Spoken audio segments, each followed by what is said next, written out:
Great evening to you. It's your girl Keeley Taverner. I am a psychotherapist. I help people to make sense of their life situations in order to have clarity so they can move on with their lives. Tonight, I want to talk about the importance.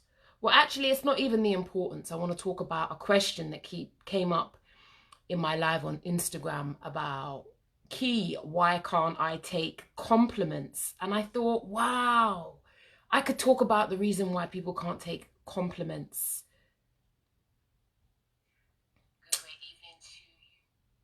Why can't people take compliments? I could talk about why people can't take compliments all day long. But if you have any questions around that, if you are concerned about the fact that you struggle to take compliments, fret not. I totally get it. And your girl Key has been there as well. And I remember there was a point in my life when I got my first volunteer placement and the guys would give me, hey, Fran, how are you doing? Good to see you. Good to see you. We're talking all things compliments.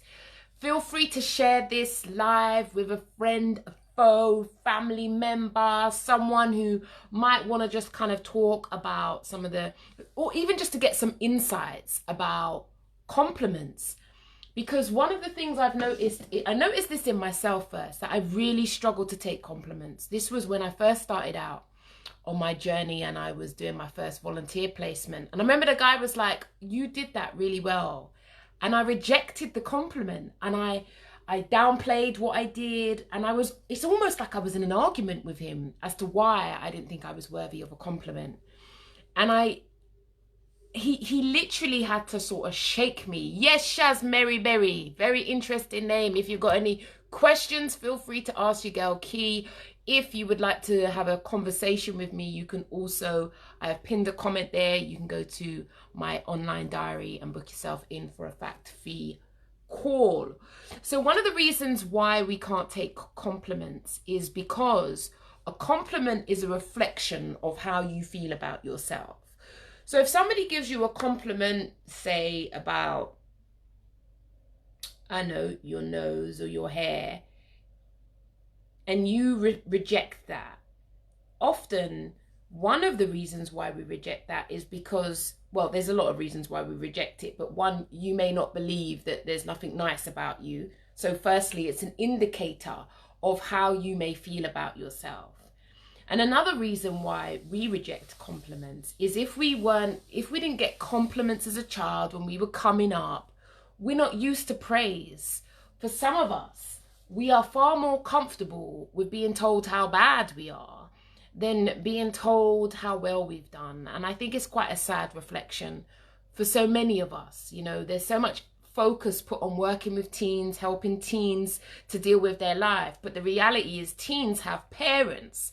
This is one of my challenges. You know, we constantly want to work with the teenagers, work with the youth, work with the youth. Well, the youth have got parents. And if the parents ain't alert, if the parents ain't conscious, if the parents don't have an idea of how they actually damage their kids, then just helping the kids is this kind of siloed, very narrow way of helping, which is particularly unhealthy because, you know, we need to grow as people together. Mum needs to work on herself, dad needs to work on herself, and the child. Hey, who's here? Hey, Fran, Shaz, Mary, Emily, Sonia Carney. I too find it hard to take a compliment. People who always say I look beautiful, I just say I thank you. Yes, one of the ways I learned how to first take a compliment was through my first NLP coach, which was Katrina Patterson. And what she told me to do, because I'd crumble. Yes, Leslie, good evening, sister. Good evening, sister. Happy to take your questions, statements about why you can't take compliments. One of the first coaches that I ever had, and I remember it was the first time I ever gave someone my own money as a coach. I was like, I'm paying this coach to assist me. She charged me £30. It was the first time I'd ever paid anybody to spend time with them talking about myself. And one of the things she told me to do, because I couldn't take compliments, was to think of an actress in a film or an actor who or copy someone I've seen take a compliment well. So I had to think about someone who I'd seen take a compliment well. And the only person I could think of was Baby from Dirty Dancing when she was in the final stages. And she was on the stage and what was his name? Johnny / Patrick Swayze was complimenting her about how much of a beautiful person she was. So for many years, I just duplicated how she responded because I found it so difficult. Big up Emily from Sheffield, in the place, whoop whoop. Feel free to share this video with anybody who you think may benefit from it. Especially, you know, compliments also link in to how we can often end up in bad relationships, one-way relationships. Because if we're not able, for whatever reason, to big ourselves up, because a compliment is someone bigging us up. And if for whatever reason we can't receive that, or we reject that, or we downplay it, we're like, oh no, not me, oh no, not me, then that, to some people, is an indicator of a lack of self-esteem as we shrink. And so some people may well, you know, some scrupulous people may well target you as well.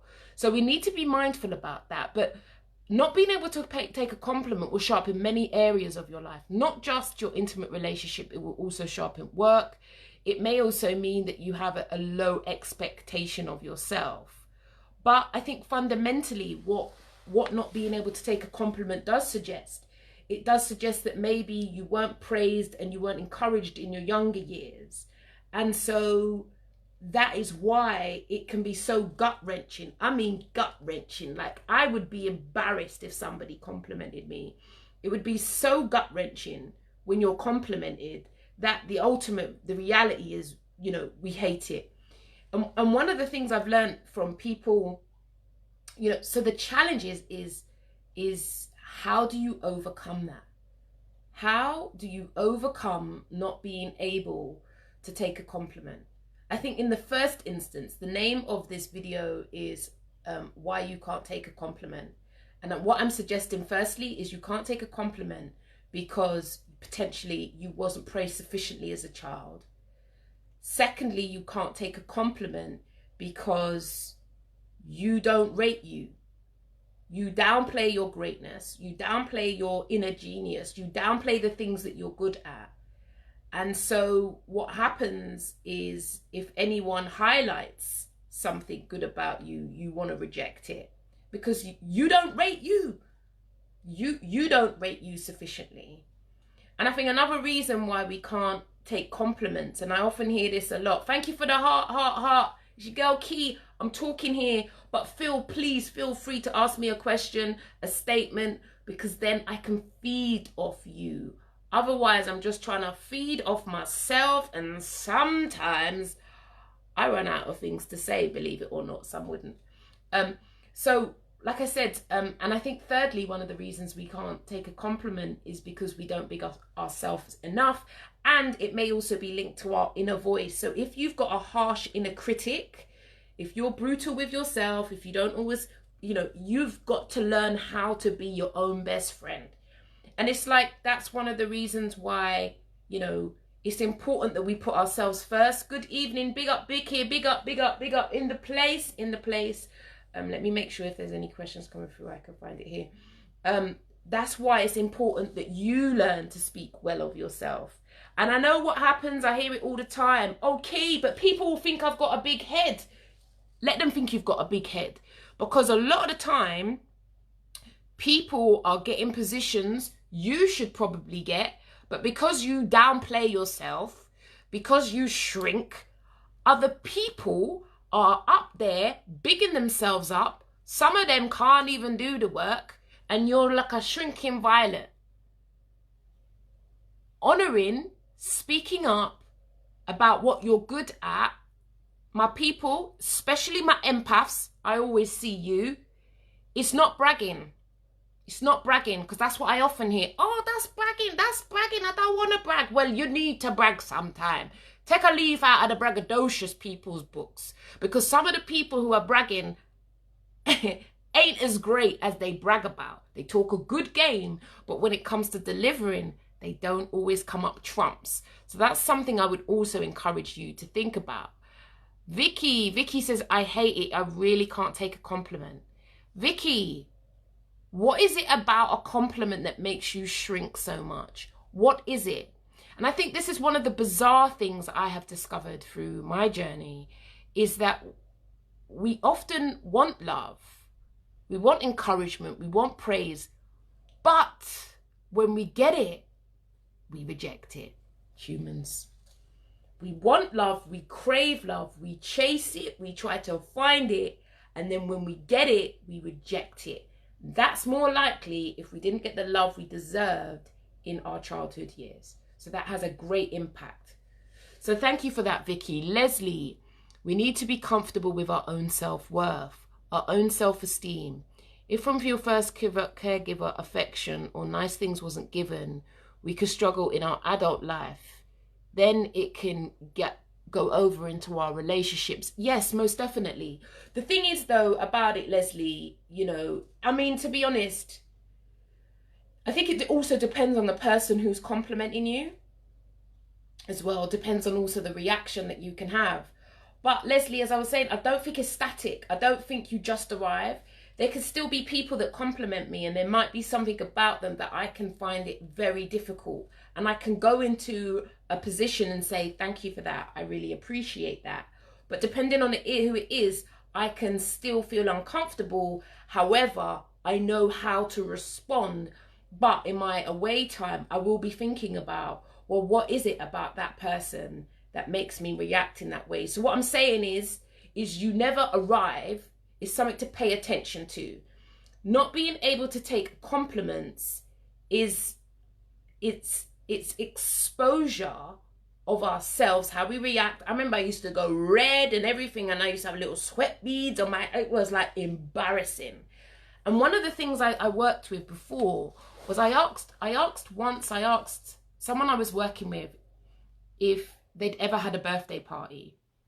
And he's like, no. And my hunch in my mind was, as kids, when you have, you know, when we're not used to, as kids, when you have a birthday party, you are the center of attention.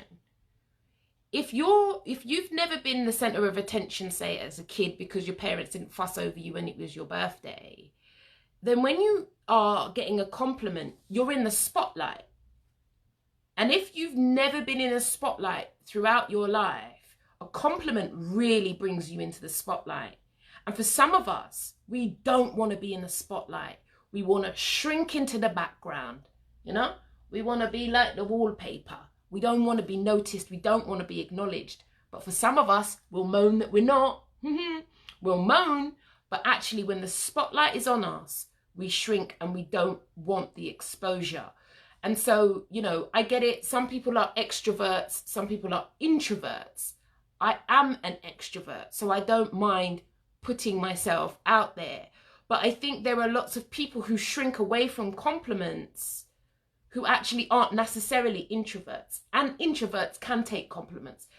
Anyhow, I'm going to go down a rabbit's hole. But what I'm saying is, it's not just because of you being an introvert, you might not be able to take a compliment. Learning how to take a compliment is an important life skill. It's an important quality to develop, if it is a quality. But you can practice. There's things that you can do to practice. Thank you for that, Leslie. Natasha, trauma in childhood also affects adults. Well, we know trauma is, you know, thank you for that, Natasha. Very true. Trauma in childhood. We know trauma in childhood affects the neural pathways. It shapes who we are. It shapes who we become. And I would definitely agree with you. I think I'm more, you know, it depends on the trauma. But one of the things that I find is it often is about, not always, but there is a strong link about not getting praise as a kid. And that is one of the reasons why we feel so uncomfortable with that. Thank you for that, Natasha. Emily, it feels cringe when people compliment me. It probably is due to your past. Yeah. So Emily, what I would say to you is you need to think about, you know, what is it about, you know, so like I've got my hair done and I'm not really that much of a fan of blow dried hair. I find it very like exhausting, to be honest. I'm just used to getting up and washing and going. And, you know, I'm getting compliments and I'm just noticing how I respond to that. You know, notice yourself. Just notice how you respond to that. You know, someone's like, oh, that's a nice top. Yeah, only £5 from Primark. Like, this isn't, by the way. Not that I'm against Primark, but watch if you belittle what it is that somebody compliments you about. Pay attention to that. Because it's important to ask ourselves, why do I do that? It's just a self-inquiry question. Why do I downplay compliments? Why do I always need to let people know, oh yeah, it was only a £5 from Primark? What is that about? Is that about nullifying the compliment and pushing it away? Let's talk. It's something important to think about and explore. Emily's talking about it makes her feel cringe. I know exactly what you mean. Sometimes it can be difficult, but I think the real question is, why do I feel so uncomfortable with compliments? And is that because I am just really not used to praise or being in the spotlight? Natasha Power, I love a compliment and fully embrace them all. It took lots of self-work though. So Natasha, in terms of your capacity to be able to take a compliment, what's one tip that you would give to the people here today? Because, you know, you've been able to overcome, and so it would be helpful to know one of the tips that you found particularly beneficial. One of the tips I shared is that, you know, for many years I used to duplicate. I used to do, from NLP, I learned how to mirror other people who took compliments. So I literally would mirror Baby from Dirty Dancing. I would mirror how she took a compliment because it was so difficult for me. Emily, but why are we good at complimenting others? Emily, I've got the answer for that. We often give away what we most need to others. So what we need, especially empaths, if you're an empath out there, give your girl Key a heart or a like.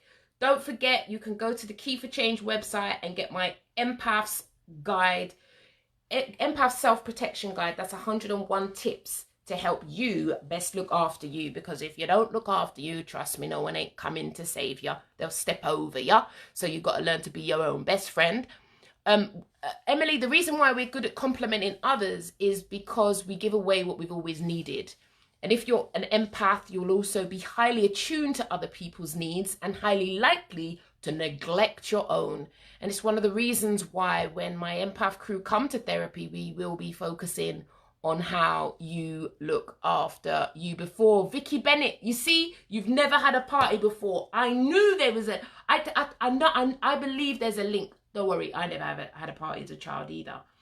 And I do think there is a strong link about, I don't know, it's just a weird one that I made this connection that not having a party as a kid, not being fussed over publicly, in somehow also links in. Now I know people would have had birthday parties as kids who still have problems having a compliment. I get it. It was just a little hunch, you know. Yes, worst nightmare. And I do think, Vicky, in terms of worst nightmare, this is one of the reasons why some people would never ever want a surprise party. Like if you surprised partied some people, they would be absolutely livid.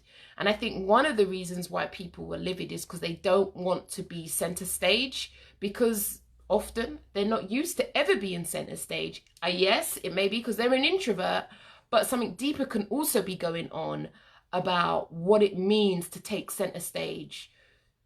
For lots of people, they're used to being in the background and not acknowledged, you know. And so bringing them into the light can be very uncomfortable. However, many of us are often in jobs, relationships, that greatness, or we want other people, this is what another one that gets me, we want other people to notice our worth and value, and they don't, and we get annoyed. Yet, do you honor your greatness? Do you value yourself? The challenge is, how can you begin to compliment yourself? So that's when you're at home in the mirror and you're getting your groove on and you're doing your little thing and you're like, you know what? I'm feeling me today. Put a post in Facebook. Tag your girl Key in it. Like, you've got to learn to big yourself up, because this is how some people will see that we can't take and don't think it's just men or in intimate relationships. Your boss will see that you can't take compliments and that you might go above and beyond to prove your worth, And then they'll think, well, why would I pay her more? She just keeps working like a donkey, and they'll just keep doing it. When you know your worth, shut the laptop at 5 o'clock and take yourself home. Yeah? Too many of us are staying and working for free, and then we're getting annoyed about it. Claire, you had one party. Well done, Claire. I'm glad you did. Had nights out for birthday and nights in party for holiday as adult. Lovely. Onyameba. I used to feel uncomfortable when I got compliment, but however, now I'm loving it and I embrace myself. I do believe that one of the keys is that we have to start to learn, you know, to big up ourselves. For so many of us, we look in the mirror and all we see is flaws. Flaws, flaws, flaws, flaws, flaws. And then what do? You beat up on yourself. And then what happens is all your attention focuses on is the negatives. All your attention focuses on when you look in the mirror is all you see is the negatives. And you don't see anything positive about yourself. This is just one of the reasons why when we get someone externally giving a compliment, it evokes the internal voice. Let me just get my little sign here because that's important.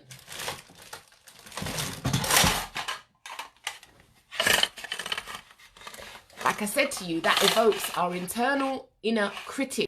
If you have this inner critic in your head, if you're a bitch to yourself, if you say horrible things to yourself, your inner critic will be running rampant. That is just one reason why you're not able to take a compliment, because you're brutal with yourself. Fran, my nan used to compliment me, but not my parents, and I hate being in the spotlight. Okay, Fran, thank you, Fran. I really appreciate that honesty from you. And I'm really glad that you had someone in your life who complimented you.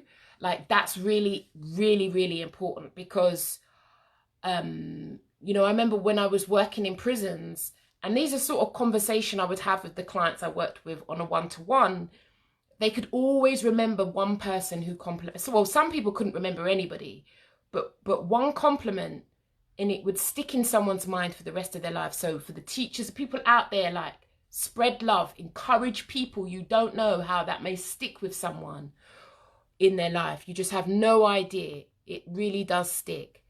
I usually make a joke out of it. Emily, that's us downplaying it. And the challenge is, if you want to grow in your confidence, is to be able to take the compliment and not downplay it. Very difficult. You know, sometimes for so many of us, myself even, it's so knee-jerk reaction that we just push it away. But not being able to sustain that, to hold that, to say thank you and not belittle, not say it costs £5 from Primark, is wonderful quality. It's a very important quality because it's about beginning to step into our worth and into our power. Safla, feeling the love, my brother, feeling the love. Thank you, Fran. Thank you for sharing. I need to see the empath guide. The empath guide. Emily, let me inbox you that. I should inbox you that because I have that. That is available to you. Start with thank you for saying that and then practice. What did you? Oh, Natasha's giving us some tips. She said start with thank you for saying that and then practice some, you know, giving someone else a compliment. I appreciate that, Natasha. And one thing I tend to do, and which is slightly different from you, so it's not that you're wrong. One thing that I tend to do if I'm given a compliment is to not compliment the person back. One reason I don't compliment them back, because it just becomes in a, you compliment me, I compliment you, you compliment me, I compliment you. It just becomes like this kind of like compliment for compliment competition. Whereas actually what I've taught myself to do is to embrace and to accept a compliment. Yeah, just to accept it and to say thank you, but then not to get into this kind of battle of oh, well, let me compliment you and compliment your shoe and your eyes and your eyebrows. You know, to be able to say thank you and to be complimented. The reason I think it can be overwhelming is because it's a part of being seen. And some of us are just not used to being seen at all. Thank you, Natasha. I appreciate that. I think I've never had it growing up, so it just had some kind of impact. Most definitely. I think basically it means that we didn't get it as kids. We're just not used to it. We're really not used to it. And I think I only, like in my education, I know I got one teacher at high school, Mr. Bradford, he complimented me, and that I was so embarrassed. At college, they told me I was really bright, and that was just very difficult for me. Because I'd never considered myself to be bright. And so it was almost like I didn't believe them, but a part of me did, but I questioned them, like, really, me? You know, it's that one, really, me, pushing it away. Thank you for that, Vicky. Emily, I'm useless at public speaking. Too many worst nightmares. Well, if I think about public speaking, Emily, one of the ways I've got into it was because when I graduated, my uni asked me to do a talk. The way I got over it was I'd always think if there could be another mother like me out there who would benefit from hearing. So there's thought strategies that you can get around to get over that, Emily. There's little thought strategies that you can get around that. You can grow from that if you want to. It's about coming outside of your comfort zone.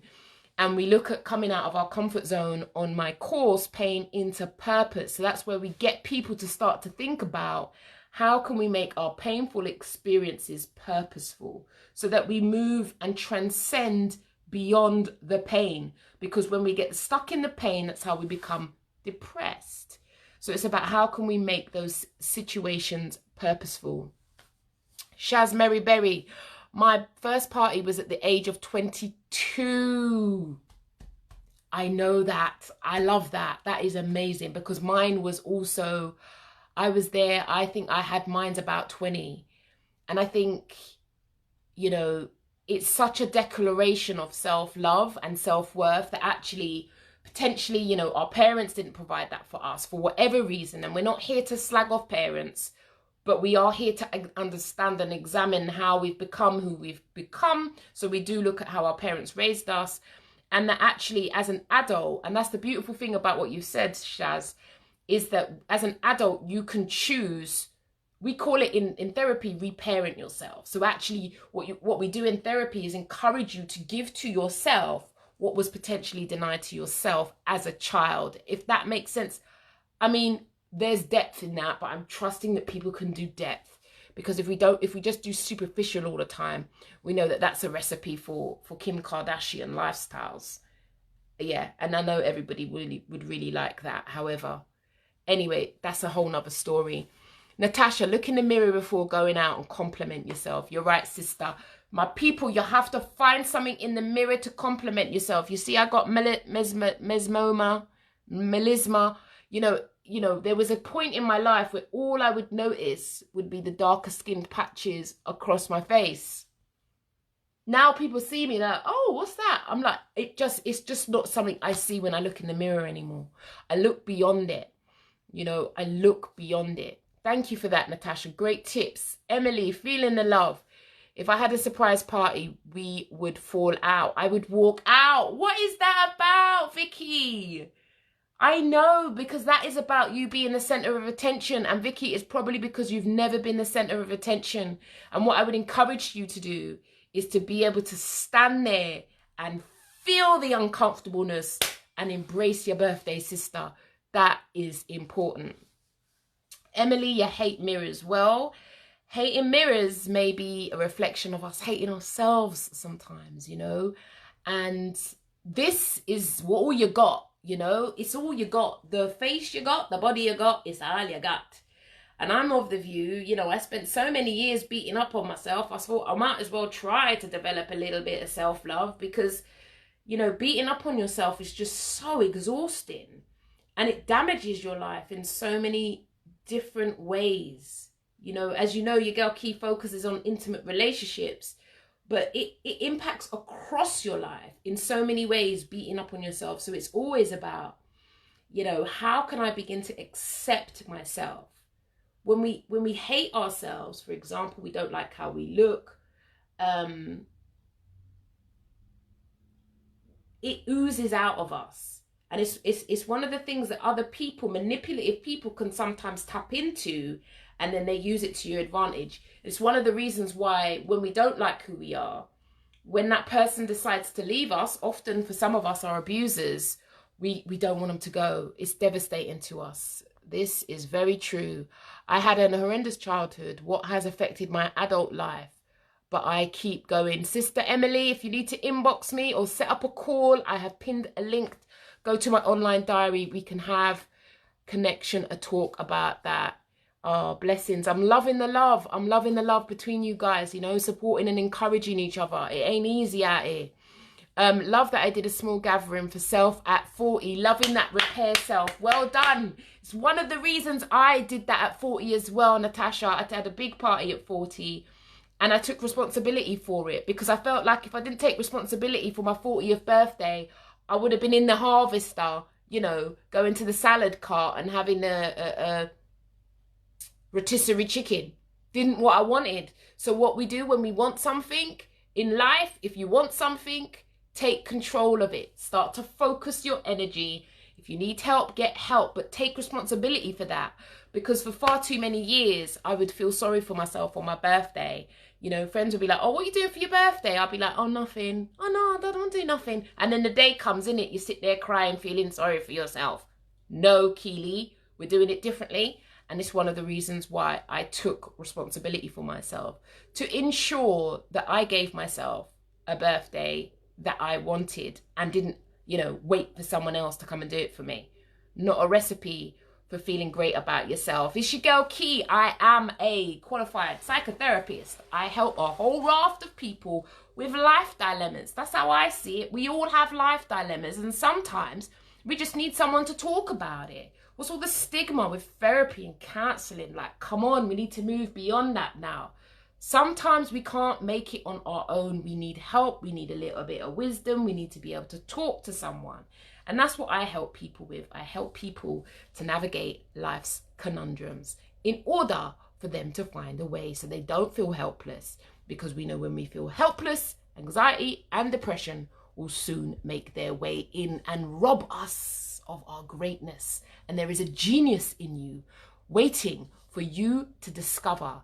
And if you're confused, baffled, or inspired by what I'd said and you'd like to know more, inbox your girl Key. I'll be only too happy to help, because you can find a way to live your dream. Don't mean it will be easy, because nothing in life that is good comes easy. So we know we're going to have to put a little sweat on our brow to get that dream to life. If you're up for it, I'm up for it too. Inbox your girl Key. It is 9:30. My day is done and I am off.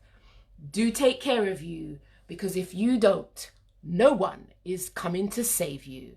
You need to learn to be your own best friend. I said it.